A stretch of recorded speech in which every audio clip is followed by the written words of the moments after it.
Are we live?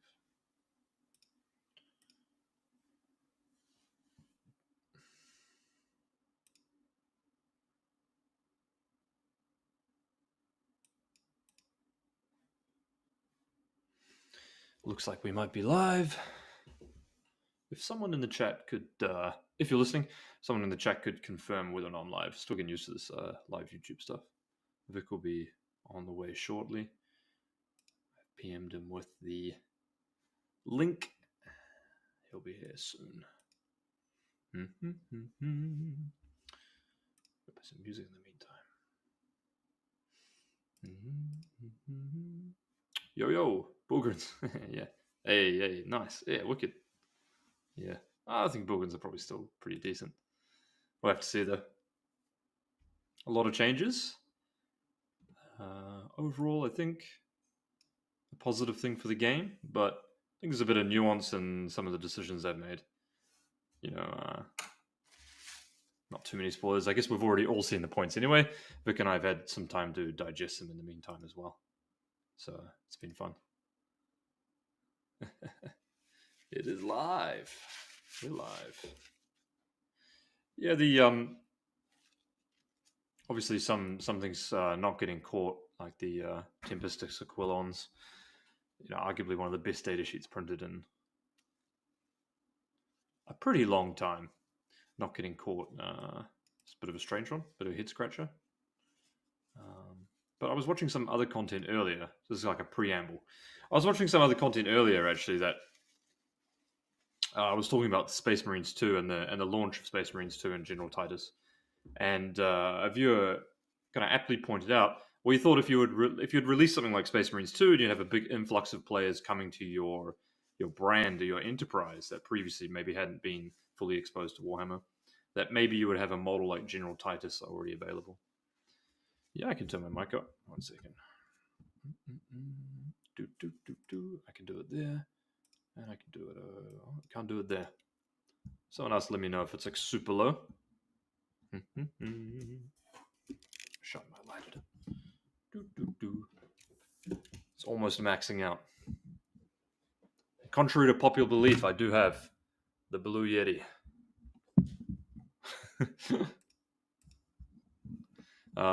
Yeah, like I was saying, sometimes I feel that maybe what happens in Games Workshop is a bit of the left hand doesn't know what the right hand is doing at times. And kind of, you thought maybe if they released something like Space Marines 2, they would try and capitalize on that, transitioning players into a longer customer lifetime value customer through the board game, which of course the board game is a much higher customer lifetime value, much more sticky product as well. But it doesn't really seem like they have that transition done. You know, if you bought Space Marines 2, you might have been interested with discount codes or something like that to transition you into the board game as well. But yeah, so I think something. Thanks, Jason. Something like that, I thought, is a good example of perhaps sometimes where, you know, one thing's kind of happening in the organization, and you know, I guess there's different teams. I suppose there's probably a kill team department or whatever. They have their corporate kill team meetings, and you know, and then there's a Warhammer team, which has probably got, you know, 5 sub teams or whatever like that all the time there as well. So yeah, there we go. Yeah, I agree. Probably Coco. Yeah. I mean, I'm trying to focus on tons of stuff outside Warhammer, so I didn't indulge in playing Space Marines 2. Otherwise, I'd just sink infinite hours into it, not being able to get away from my competitiveness. But yeah, I've heard it's quite good as well. But I would have liked to have seen like a bunch of really fun represented stuff from that video game purchase as well being seen inside. If you just joined us, Vik's running slightly late. Should be here momentarily as well. Then we're going to jump in. Anyone got any spicy hot take they want to historically etch in stone right now? Let me know. I'm keen. One of my hot takes. How much should I got a little bit of stick last time for someone mentioned in the comments that I was beaten by Tau and then complained about how OP they were. I assure you that's not the case. I I usually judge factions based on whether or not I think I would play them. But Piranhas only went up 5 points, and Riptides only went up 10 points. That's pretty strong, I think. Oh, he's here. Cool. I'll add him to the scene, and bam. I've been keeping the guests entertained. Oh, hello. Housekeeping. We started. We started. We've just been chilling. We've been chilling, talking some shit. Dude, I can see comments down the side. This is amazing. Yeah, bro, sick, man. Wait, we've got the tech down. Wait, on the EVMux thing? On the actual EVMux, I can see. Oh, what the fuck? I haven't even got that. Yes. Wait, I've got the updated version. Oh, fuck, man. I want that. Fantastic. Hello, everyone. Hi. Cool. Brilliant. So what are we doing? What have we been chatting about? Well, I've just been talking about the left hand and the right hand of Games Workshop organization. Sometimes I think the left hand doesn't know what the right hand is doing, and sometimes that leaves the changes being a little bit what's going on. And the example I used was kind of Space Marines 2 and how that kind of got released, but it didn't really seem like Games Workshop, the board game company, capitalized on that influx of players, trying to transition them into the board game, which I think is a bit of a missed opportunity, really. Because obviously, now, you know what, Dave? This is why we have two presenters on this show, because I'm about to disagree with everything you just said there. Because there are Space Marine 2 models for the characters inside. There's some content created with Tabletop Tactics where they do kind of a horde mode with it. I think give that a bit of time on Space Marine 2. Give it a bit of time? Okay. On the balance update, we have the advantage of Josh now being the kind of focal point of all balancing. So maybe it isn't that there isn't communication with the two halves here, unless you're talking just about Tempestus Aquilons. That was obviously the big example I was giving. But I also think they could have done a lot more with the actual product of Space Marines 2 to influence and bring people into the board game more, instead of just download. I think there could have been deluxe editions, models, special edition models, paint and blah, blah, blah. You could have shipped paints to people, starter kits. We'll see. Maybe we just don't know, man, because we're not in that side of things. Who knows what's going on in Games Workshop stores right now? Who knows? I can't remember the last time I've been into one, but yeah. Let's kick off. Do you just want to go? So I've got the stat check thing here. Maybe someone in chat can probably confirm as well whether or not it's big enough. It's probably not large enough. It's zoomed in enough on the screen. If you guys don't know, but I'm sure you guys do know, this is stat check. They do the best thing. I always come back to this for even a month after it, just to see kind of where could you eke out a bit of value here. So why don't we kick it off with? Why don't we just go straight in? Sisters. Sisters, yeah. Obviously a big change, right, Vic? They have been arguably the best faction in the game. They have been pretty oppressive, and they've definitely one of those armies that could table people outright, right? Which is kind of rare today. Yeah, I think the Sisters changes are very interesting because actually I think they're done almost perfectly, because Sisters have statistically been one of the best armies in the game. They've had a little bit of a drop-off in the last couple of weeks here, just kind of as people get used to them. They suffer from that thing that everyone is trying to deal with Sisters because they're A, easy to play, B, they're just strong. So if you want to win a tournament, you need to be able to handle Sisters. Sisters have got some nerfs which have been kind of considered across the units that you're most commonly going to see. So we've got kind of the main things in the Bringers of Flame chat: the Castigator, the Immolator, the Dominions, the Seraphim, and the Triumph of St. Catherine. They all get kind of good points increases, especially the Triumph here. Yep. What is not touched is the Exorcist here, which is probably the biggest omission for Sisters, because immediately that means everything is over. Already everything was expensive in Sisters. And that elevates the Exorcist relative to just the top of the pile, really, doesn't it? Exactly. Yeah. So I think lists are going to start off with 3 Exorcists, which, part of the balance updates is also making the meta more interesting and fun and pushing people towards a different variety of units. And this process has ended up pushing competitive Sisters players into triple Exorcists, which I think is overall a negative for the game. And also, they didn't actually change any of the Penitent Host units, which I would have thought, just in my head, I would have thought that's the most obvious direction to reduce points in, because there's already a detachment built around it. and it's pretty clear that no one is playing that as well, right? Yeah, I mean, they've got to be careful, right, with Sisters, because the main issue is that the core mechanics of Sisters, because the Miracle Dice are so strong, are strong. Yeah. And they've already wrote in that Warhammer community article, there will be changes coming this year in the next MFM and balance update. So chances are that there's some thought to that for the next update. And Yeah. I wonder if the Miracle Dice going down means that they can put the points down and bring up some of the other units in Sisters. Okay. Yeah. Hopefully, because at the moment you have the Triumph and any melee units around it with the +2 move and the +1 advance. Actually, even if you get rid of Bringers of Flame, that list concept can be strong if people start optimizing and switching over to it, especially if other stuff in the meta that's strong at the moment gets a bit weaker. So I prefer this approach. Go in a little hard, correct the rules, bring the points down, hopefully. Okay, interesting. Yeah. Now you're kind of left with the like 3 Castigated, 3 Exorcist as your shell. It's a bit of an Iron Storm kind of variant, so to speak, in some regards, right? Possibly. I do think there is a little bit of room for, Hallowed Martyrs and Army of Okay. Fate to get a bit more play now. Yeah. I guess the main question is where Sisters end up in the whole Yeah. meta now. And I personally think Sisters will still be a very strong force in the teams format. Okay. Being able to select your matchups can avoid the matchups that Triple Exorcist doesn't want to play. They arguably have the best indirect in the game, I would say, right? I'd This, say they have one of the only viable indirect platforms in the game at the yeah. moment. Another way of saying the best indirect in the game. Yeah, well, Yeah. it's different, right? Because if there's Yeah. lots of indirect and you've got the best one, that's kind of different to the only one which is kind of okay. Right. But I don't think any other faction's really playing indirect right now. No. Yeah. Compared to indirect of the past, the Exorcist is still pretty rubbish, but that just shows Right. how broken the mechanic of indirect fire is. Yeah, for sure. Um, Nice. So yeah. if they were S tier, somewhere around the A tier, Maybe, still above the yeah. average middle fat layer where basically a ton of armies exist, you still think above that part a little bit? I think they're in the mix, to be honest. Okay. I think they're so expensive now, and we possibly aren't even going to see the Triumph in lists. And a lot of the oppressive side of Sisters was the Triumph kind of multiplying things.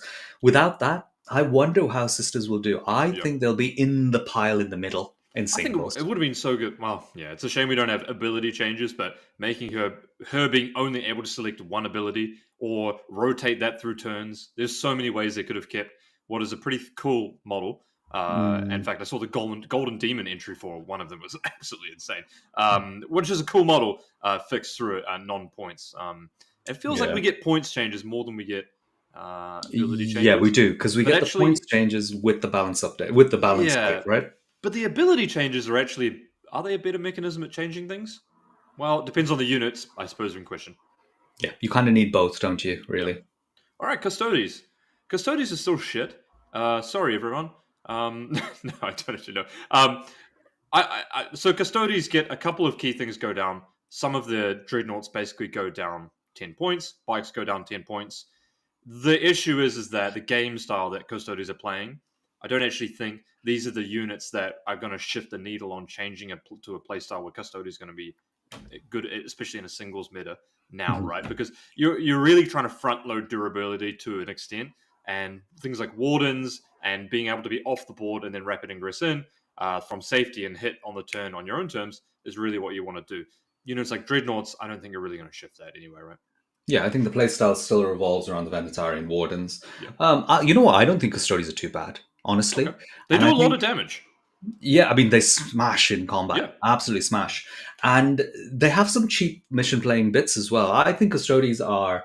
The fact that they only got a couple of points increases means they probably stay at a similar level to where they are. But it just depends on the rest of the meta.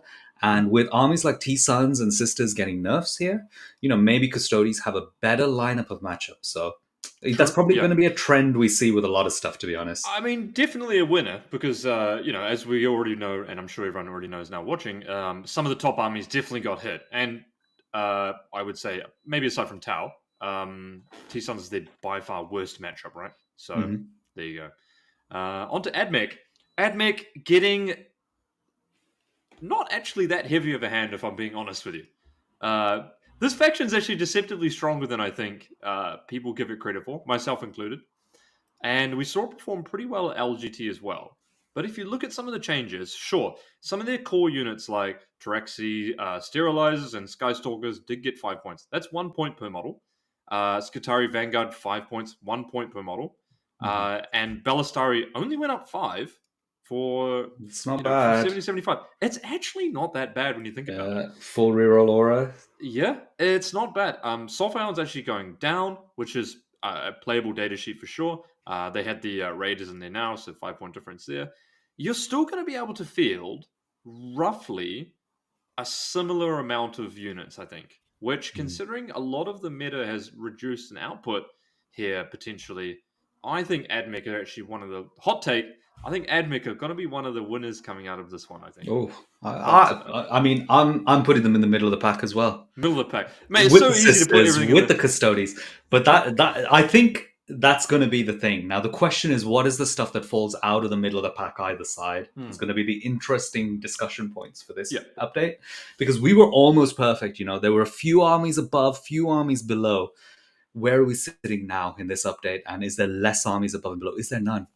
Yeah, well, okay, yeah, good point. I simply think that they were a winner actually out of these points cost, despite the fact that they're on some of the key units. Sorry, this is Vanguard go up 5 points for 10, so minuscule impact there. I actually think they're a winner coming out of it. But talking about winners and internal balance, which seems to me a little bit weird that this was one of the factions that had better internal balance changes happen. But Aeldari, Vik, couple of weird changes. And then there's a game change as well, obviously, that you should go through as well with the Yeah. Warthog. I mean, I think Aeldari come out of this interesting, but Yep. they still are not. We'll have to see how the lists kind of evolve here. But I don't think there's actually a significant change here, because the kind of units that have got decreases are units where maybe you have 2 or 3 of them in your list anyway. So you're kind of gaining 20 or 30 points. So Eldar kind of end up similar to where they were before. Yep. But the question is, how do they sit in the entire meta? Yeah. And we played a stream game. You were playing 3 Falcons. Falcons down 10 points. I'm not saying 30 points is It's a good, game though. breaker, but at least a relevant unit there got hit. But It's your not point nothing. you're trying to make is obviously the stuff like Shining Spears, Fire Prism, Corsair Void Reavers. Actually, it's not a terrible change for them. Aren't previously had ever been played, right? Yeah, I don't think any of the units that would really make the faction powerful really got points drops, except maybe the Falcon. The Falcon's the only one which had a relevant points drop here. I would question whether Eldar potentially are going to do even worse in the meta. I think for actually winning tournaments, this meta has potentially become even more hostile. If sisters go towards kind of the triple exorcists, and if there's more 3-inch deep strikes with Astra Militarum. Yeah. And GK are still come out of this really well. Hypercrypt still comes out of this decently. So I think there's still a lot of enemies to Eldar in such a way that they don't really do well in singles, and they're not great at preying on things in teams. So Eldar, I think, stay where they are. People are going to try them. So that might show some initial kind of spikes in them. I think it's fun. Everything looks fun. I would have loved to have seen more interesting units get it, but functionally, getting it on the Fire Prisms and the Falcons, I think, is going to have a little bit of impact here, but only minor. I think Eldar would be powerful if we hadn't gone through a year and a half of everyone having played against them for like 30 games. You know what I mean? Like, they're kind of one of those factions, right? Like, they have abilities like that are actually quite powerful, but people are really familiar with playing against them. And especially nowadays, right? Eldar as quite a tricky movement based army are reflected by that. Similar like GSC, for example, right? But we're seeing a resurgence of that doing very well. And I think a large part of that is, of course, because unfamiliarity of people playing with it. Yeah, they've taken a set of nerfs to kind of their mechanics, Yeah. But only really to the Fate Dice. And actually, the biggest thing that has held Eldar back is the switch in Pariah Nexus to stop you from advancing and doing actions and firing and fading and doing actions. Yep. And then the introduction of sabotage and recover assets, which require you to survive. Yeah. Now we've had a little nerf to secret missions as well. I'm not sure how Eldar kind of survive in this kind of a meta without really good secondary or primary control. Yeah. They have to be an army that kills the enemy, and they're too expensive to kill the enemy. Right. What do they prey on? And does your opponent need to really play a whole lot differently because they're playing against you? Not overly, right? Yeah, so I'm going to try Eldar. I love Eldar, but this is not the strong position that they've been in the past. Hmm. Astra Militarum. What do you think, Vic? Astra Militarum, I Actually, think they are called Imperial Guard by the law in this in the 41st millennium. So so. someone commented that on the video once. I was The like, humans, the you, humans, yeah. us, we are. I think my hottest of hot takes, Dave. Okay. The hottest, spiciest take is I think Astra Militarum are the only faction in the entire game that sits above the middle of the pack. Okay. I I can see don't that. think there's another army like Astra Militarum currently in the meta. Whereas we had maybe 3 or 4 before this update. Now I think we only have Astra Militarum. And I think the gap is wide now. Wide. Okay. Why? I think it's wide. I Okay. think I've seen a few games now, and this is all under. Actually, they would have been fine. I think they would have been just sitting slightly above the pack if the updates didn't have the Tempestus Aquilons written in there. Hmm. The update has the Tempestus Aquilons, which are a 3-inch deep striking 10-man unit with a shoot when they land, and can use their 3-inch when they rapid ingress at 90 points a unit. Mm-hmm. I've watched 2 games now where the Aquilons have been used, and they're completely broken. Mm-hmm. And I think they push this army to a level where they can play everything positively. And that's a recipe for an army being very, very good. Whether that reflects in the statistics, I'm not sure. But I think they sit above the pack. I actually think there's two armies as well that are potentially sitting up there as well with them. But Mhm. I take your point. I think Bulgarins actually went up 10 points for the six too much. I think like if you look at other units in the game, 220 points for the 6-man unit is quite bizarre.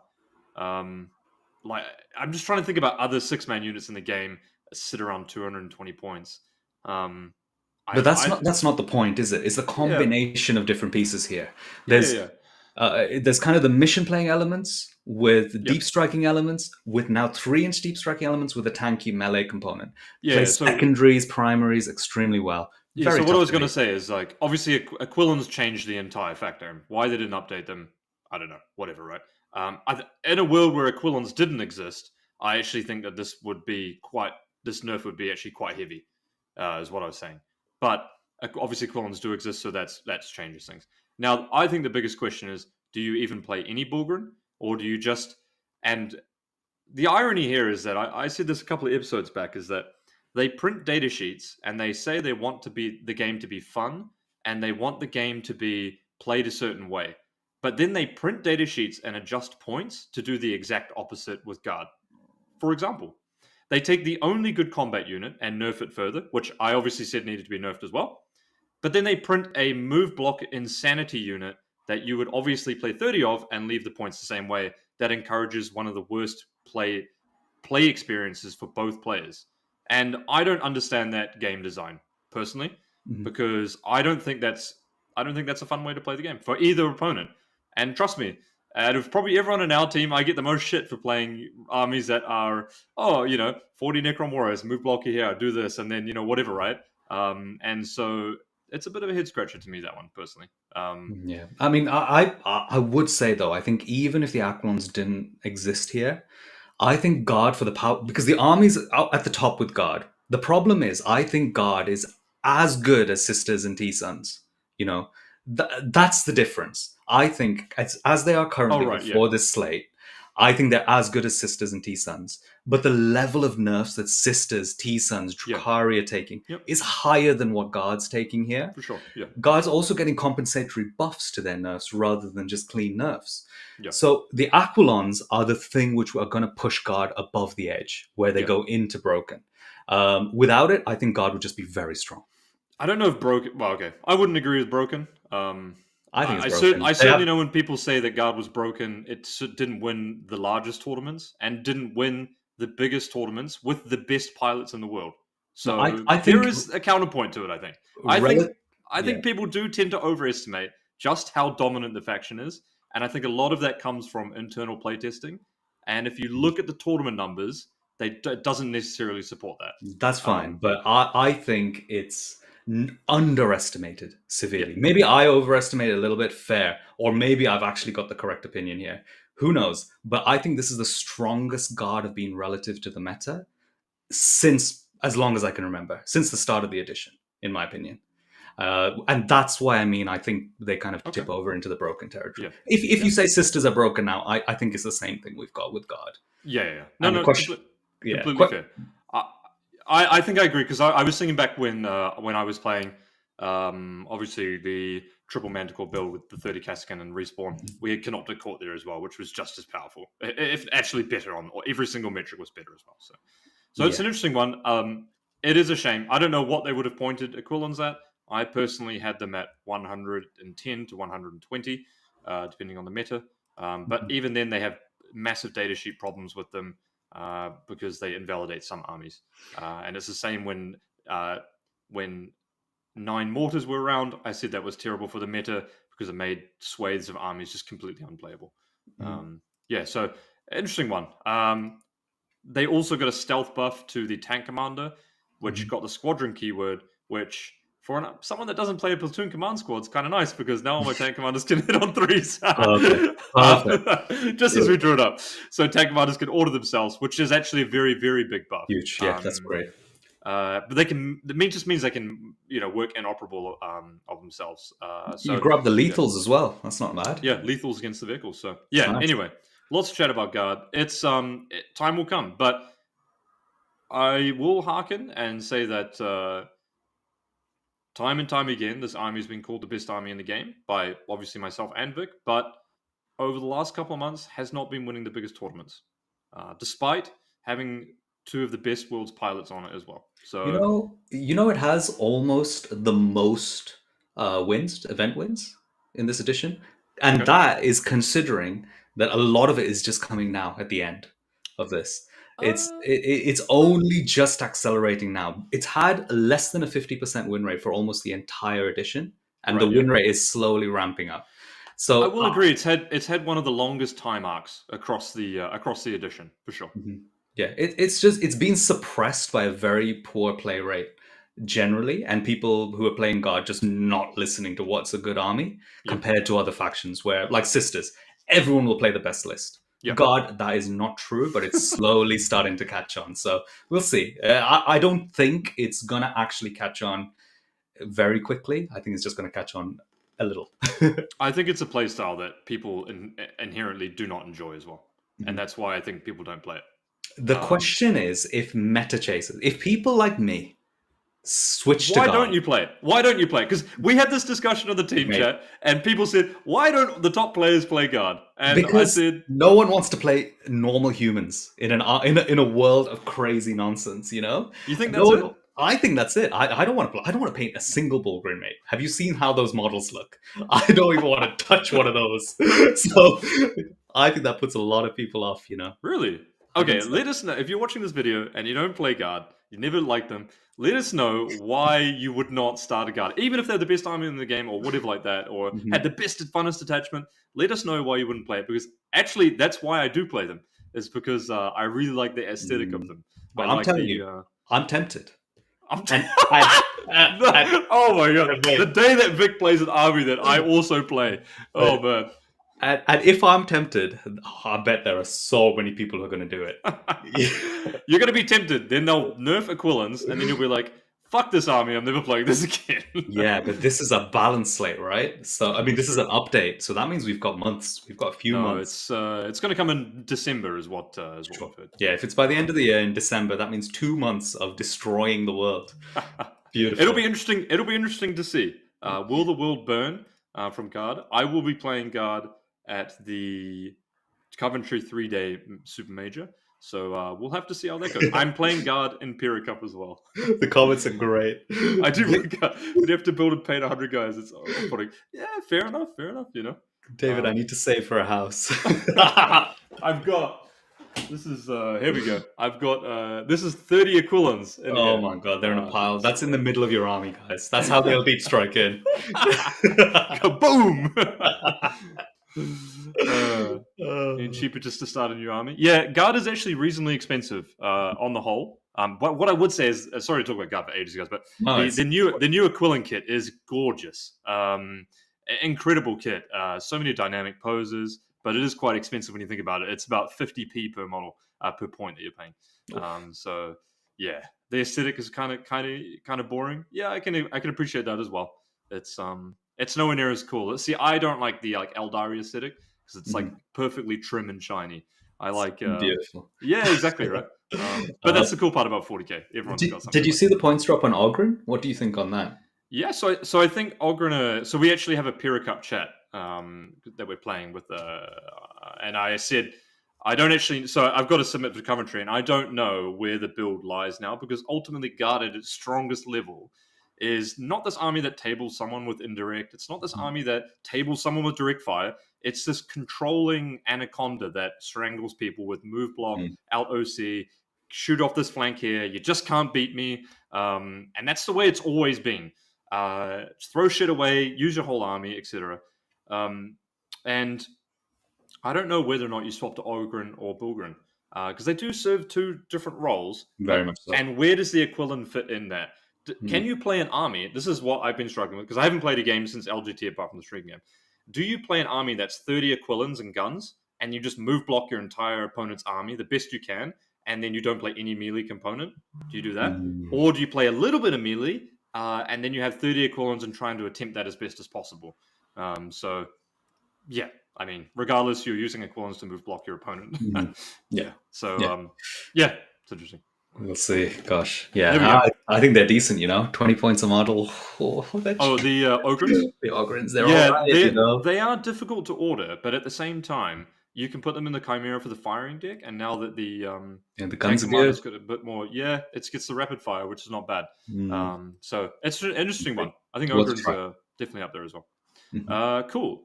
Actually, also, Heavy Weapons Squad went down 10 points for some random reason. The one access to decent indirect as well. It's a bit of a strange one. Mhm. I wouldn't, I mean, you have Aquilans, so you're probably not going to play Mortars. So, yeah. All right. Black Templars. Crusader Squad got hit a lot. Yeah. This What's is up? up almost 15%. Cool. And this was one of the primary offenders, wasn't it, for the 100, 110 plus body list. And Crusader's gone up as well. So, Yeah. Still a good list though, but in the pile, in the middle. yep, in the middle. There we go. Blood Angels. I don't know anything about these data sheets, Vic. So I know a little about Blood Okay. Angels because I actually find it very interesting because the output has gone down on the Yep. army, but still the bricks absolutely mash stuff.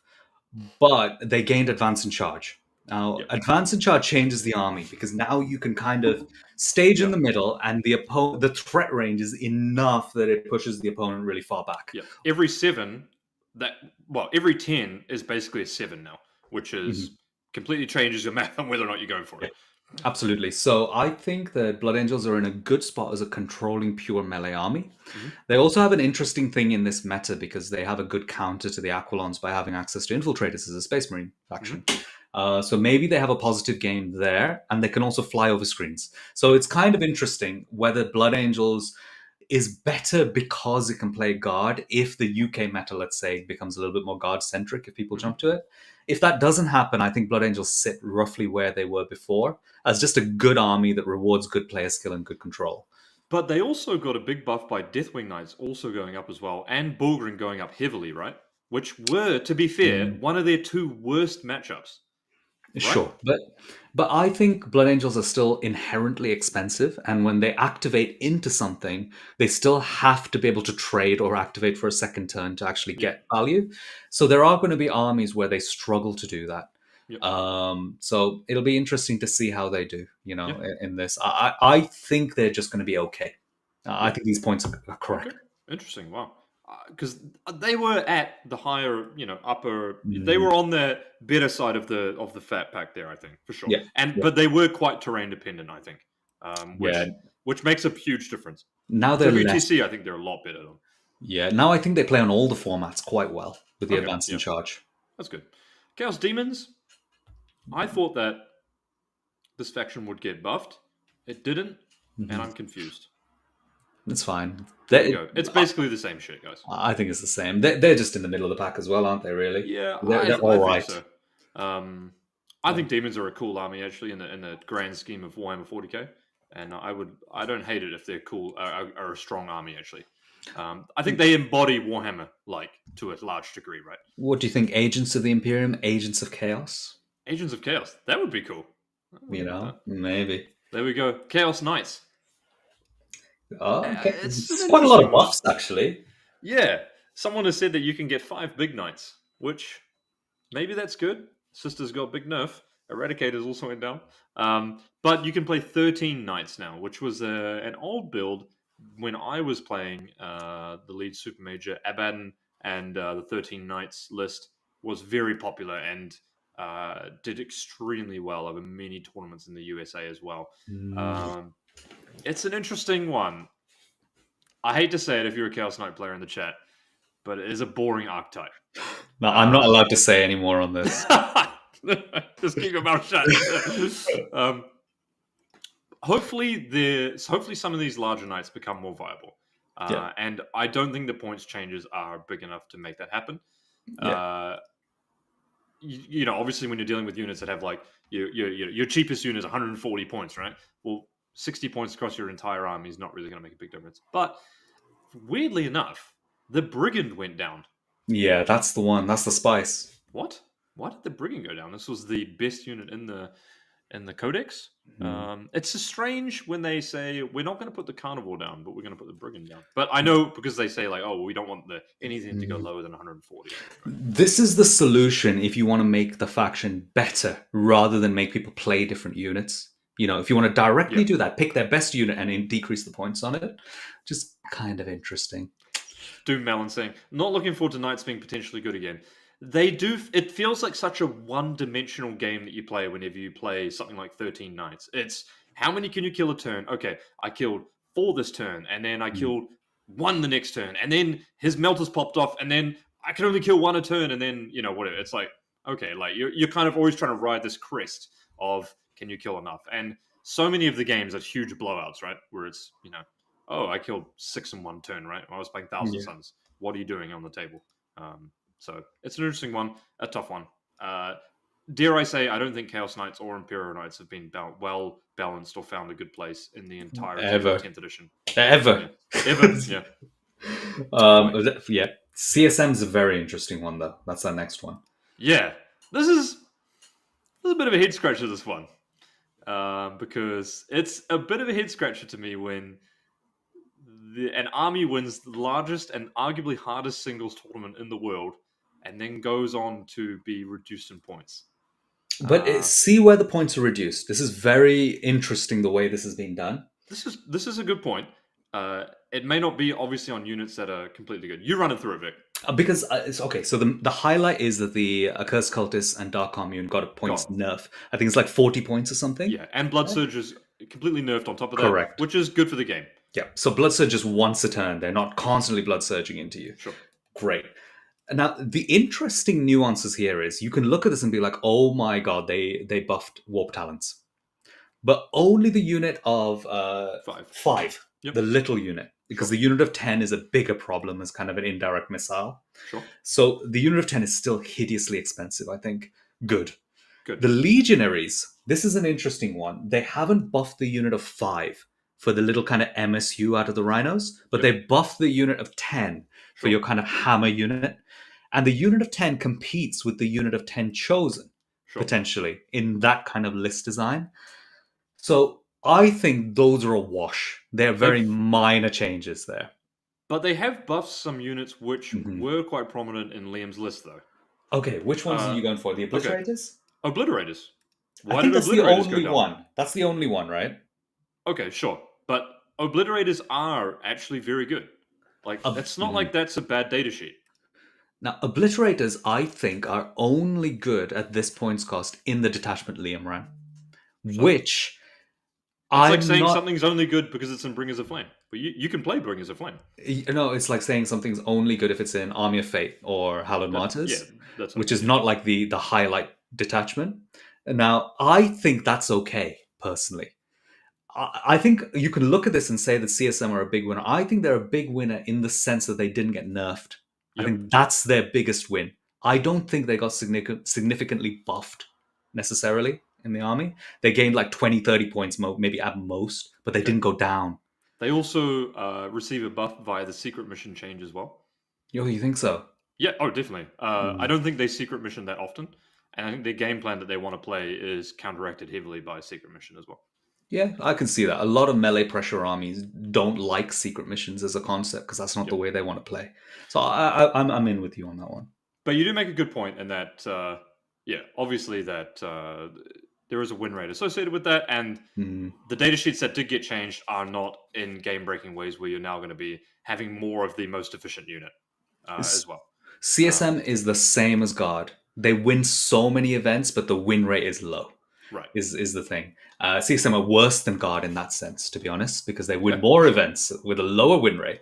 And Abaddon going down though? That's kind of crazy. Abaddon's pretty good. Dude, I don't know. He was good. He was good a long time ago. Yeah. He's not actually that good. No, definitely not true. Oh no. In the team format, people played the Ironstorm, Abaddon, 3 Vindicators list. It was extremely good. The Soulforge pack, right? Yeah, amazing list. Yeah, I don't think the strength of CSM is going to lie in that list concept, though. I think as a pure mech army, I'm not convinced that it's actually really good. It's just okay. Okay, I think that list is quite strong. And, you think so? Yeah. Okay. In teams, that list is brilliant, in teams. I think. Okay, I'll give it to you. You know, great first defender open board. It's still going to do a lot. Is there anything else that can compete on that particular thing? I don't know. You're probably right. It's probably is the premium choice. Dark Angels, Deathwing Knights, sitting at 250 points of 5, which I think is actually a good place for them, to be honest. Yeah. We didn't actually see the dominance of DWKs here in the UK. In fact, they kind of flopped. They really did. Yeah, they weren't good. And I think that's a terrain format as well, because of the spacing on the terrain format as well. And we went through that on our internal testing for our team too, which just highlighted that immediately. Lion Johnson going down. Yeah, man, there's quite a few little points decreases here, but they did get a nerf to Eradicators on the Space Marine side. True as well. Yeah. So I think Dark Angels are relatively. They've decreased a little bit. I don't think it's crazy though. Honestly, if you couldn't kill Deathwing Knights previously, you're probably not killing them now. And if the meta becomes much less mech-centric, then the Eradicator nerf won't hurt as much as well. And actually, not if you look at it as if you were going to move out of Eradicators anyway, then suddenly 15 points on DWKs is maybe not as bad as it otherwise would be. Yeah. I wouldn't be surprised if it's actually not as doom and gloom as it may seem for a Dark Angels. Maybe. I'm going to put them in the middle of the pack as well. Mid-pack. I don't know if the meta becomes better or worse for them. I think the big one is what happens with Sisters. I think if we get a severe adoption of this kind of triple Exorcist build and it actually works, that's not good. I don't think that's good for the Deathwing Knights. That's a bad one. It's a bad day at the office, And they were quite good into T-Suns, actually. The Deathwing Knights, they were all right in that matchup. I think and for T-Suns not to be so good anymore, maybe that takes away something that they were very strong against. Yeah, that's a good point. Death Guard actually got some buffs. The only big one here to talk about, really, obviously the Brigand, but Mortarion coming down to 300. It's cheap. This guy's good, man. That's so cheap. You should probably play Mortarion. I lost a game to Liam playing Mortarion like a month and a half ago or something like that. Pre-WTC, I think, something. If you play him right and you play him aggressive and use him as a sponge, he still has ignore mods. He's pretty good. For 300 points, I think he's one of the better Primarchs you can take. Chaos Primarchs you can take right now, actually. Yeah, I agree. He's really solid. 300 points, he's tanky as hell and provides a useful aura and has relevant melee.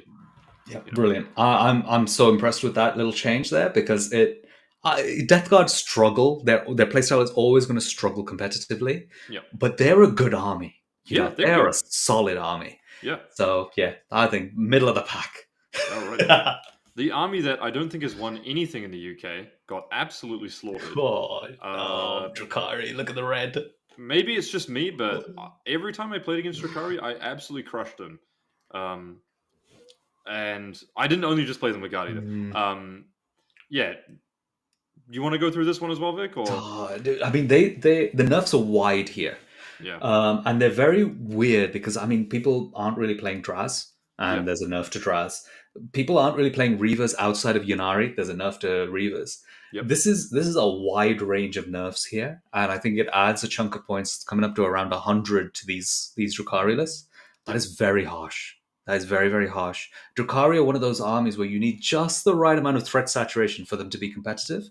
Yep. And to put them below that level means that they fall apart. They already have a tendency to fall apart anyway. So I think Drukhari are going to be near the bottom of the middle of the pack. Yep. Now, I think 100% agree. I think they're going to go through the same thing that Aeldari has kind of gone through. Yeah, And to yeah. the fact that they're going to turn into an elite army and Mm. an army that is so fragile that any half-skilled player is going to be able to target their pain points well, and the whole game plan can quickly fall apart. I think you're going to have to play severely outplay your opponent to get wins at a higher level here.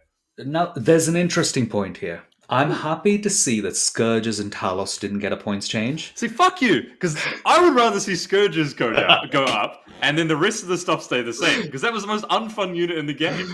So, unfortunately, I think the units that you deviate to are the units which are a lot less fun, because Yeah, these why? melee pieces are awesome, and the Talos and the Scourges are awful. But that's going to be the transition for Drukhari players to be competitive, I think. Yeah. They already had Scourges anyway, but it's going to be a transition to Talos. Okay, yeah. Great. That's fun. Gene Seal Cult getting Oh, an actual swathe of Oh. buffs on a faction which Ennis Wilson has proved time and time again recently is perfectly fine and competitive. So I think this is a little bit of a head scratcher, this one, to me. I would have thought that it would have been proven over the last couple of months that this faction is actually good, but people are not playing it in the right way. And I don't think that's really an excuse for it getting buffed necessarily. I do think it should have gotten buffed, but they basically get, I think, like 80 to 90 points, depending on what you're playing, which is an entire another unit. However, the faction, the Warhammer community did say that it is going to be making changes to Cult Ambush, which is an awful mechanic. So I am a little bit skeptical on this one, to be honest. This is an interesting one because now, let's say more people play them, more people talk about them, they're on the radar. And the biggest strength of GSC was they were not on the radar. Yep. Nobody knows what their rules are. Nobody has practiced against them.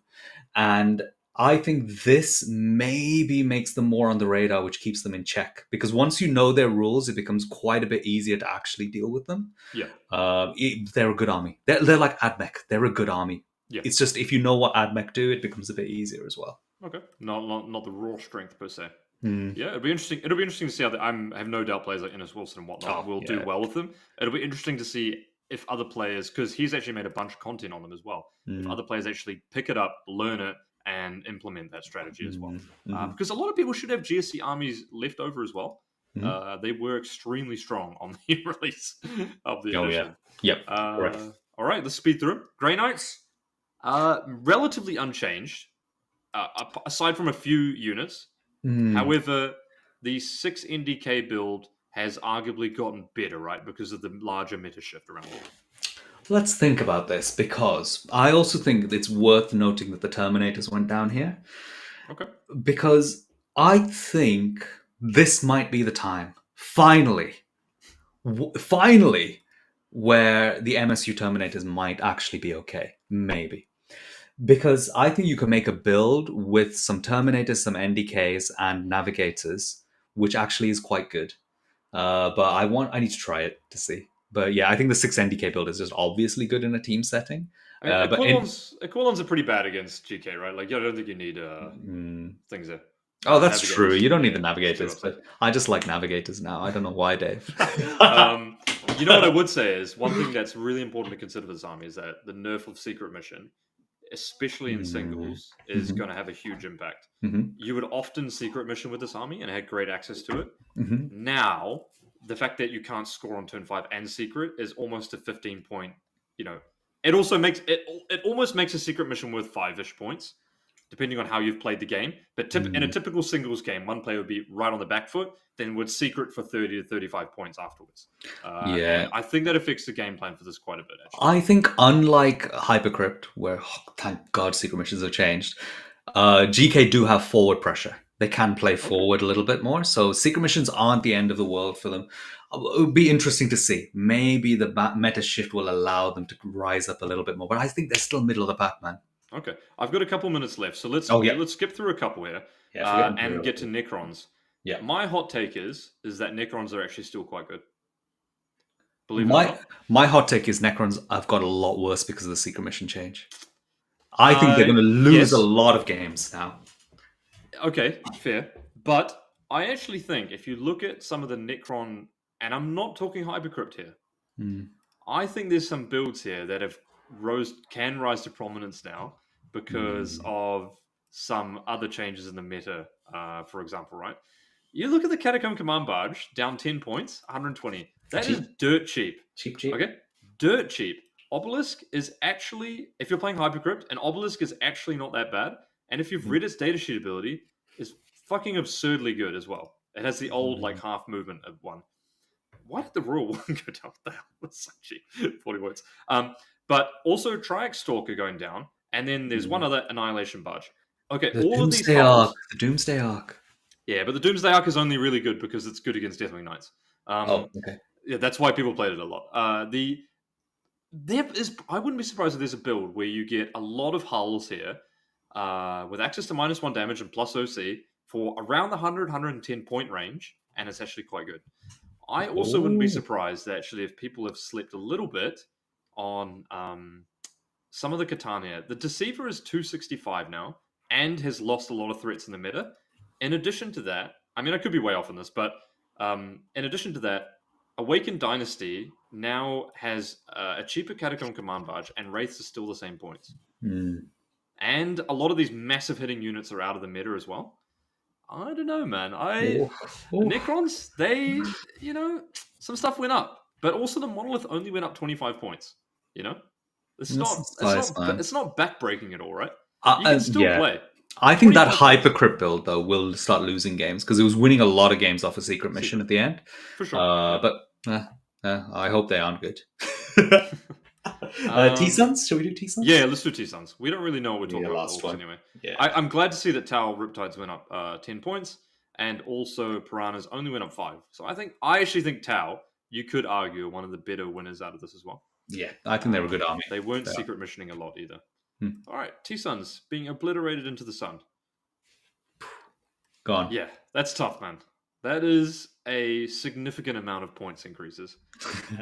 Okay. Here's the thing. Here's what I don't understand about the T-Suns balance, and this is actually what I never quite understand in general, is that there never seems to be one macro story for how they've attempted this balance points update, right? And what I mean by that is I've never seen a statement like, well, we want to increase, interactability, and we want to make units that are previously never played more playable. If they said that is our arc for what we're trying to achieve with this balance data slate, basically what they do is they just throw it out there and they're like, hey guys, there's a new points.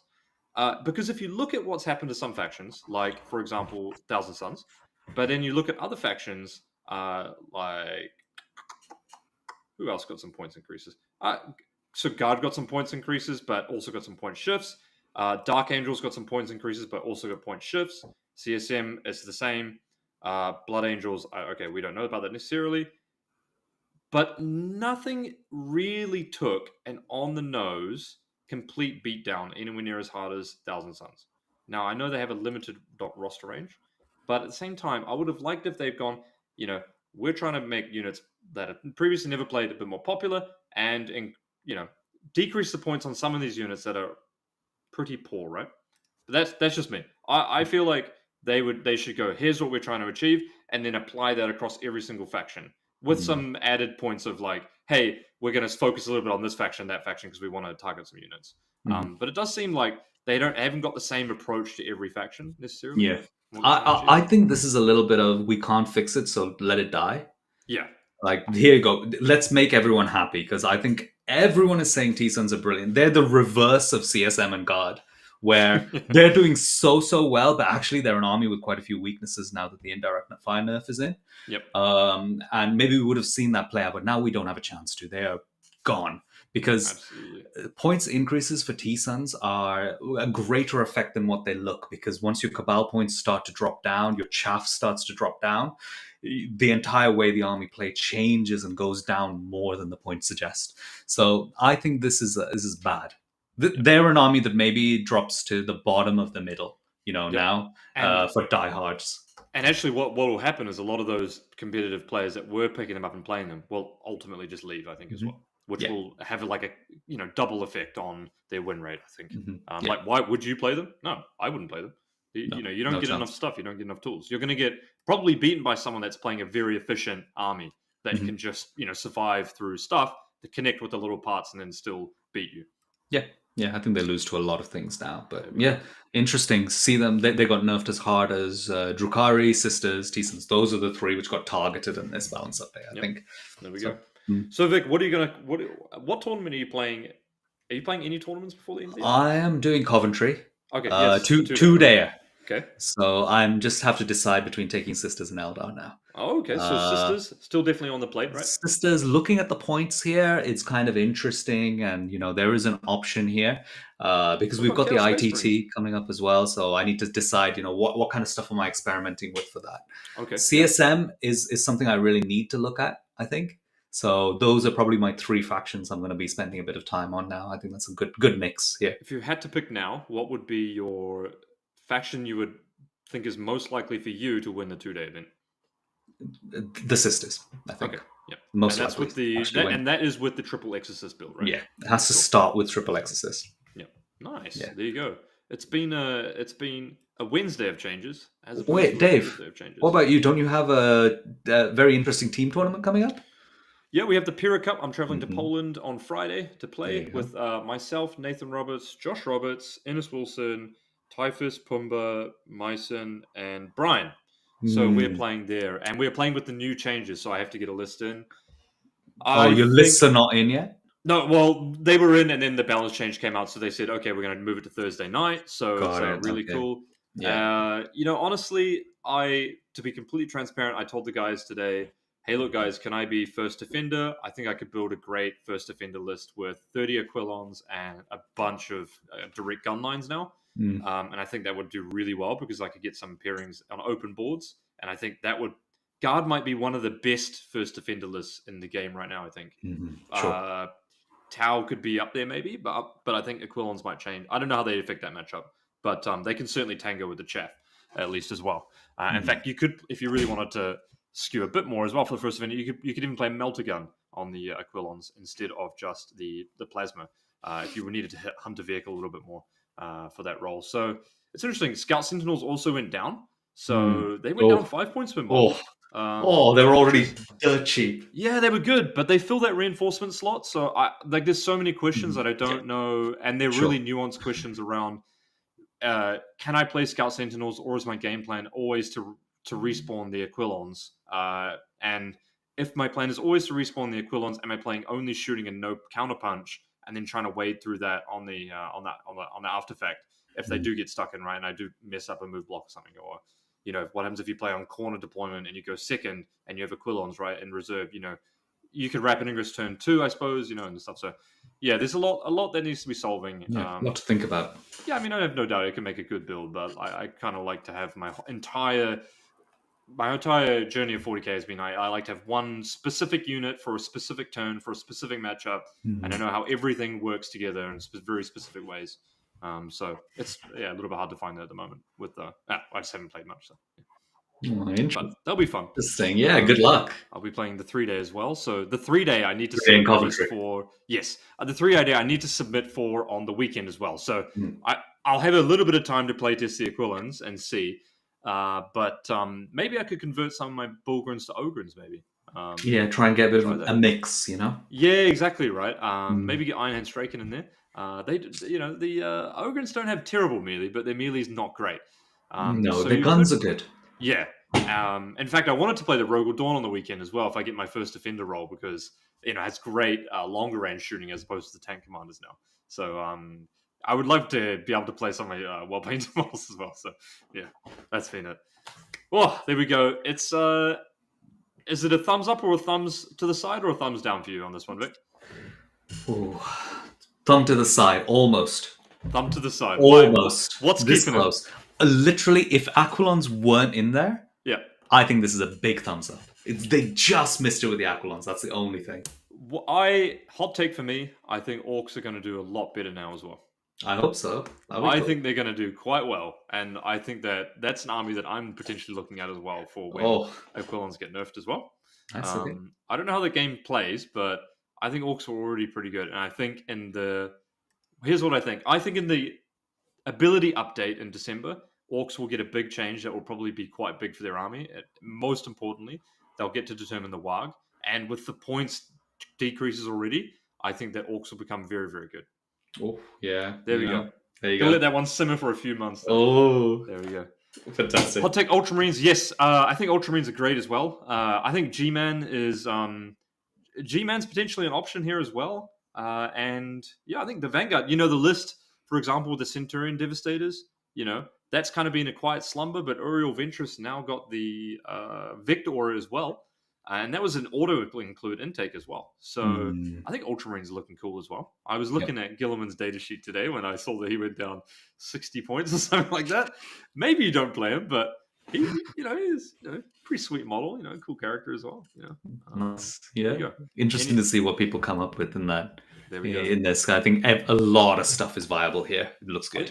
Yeah, they didn't nerf Thunderwolf Cavalry into the Oblivion as well. So actually, Thunderwolf Cav, there's still maybe a list there as well. But will it be able to hunt the big shooting list anywhere near as well as it used to?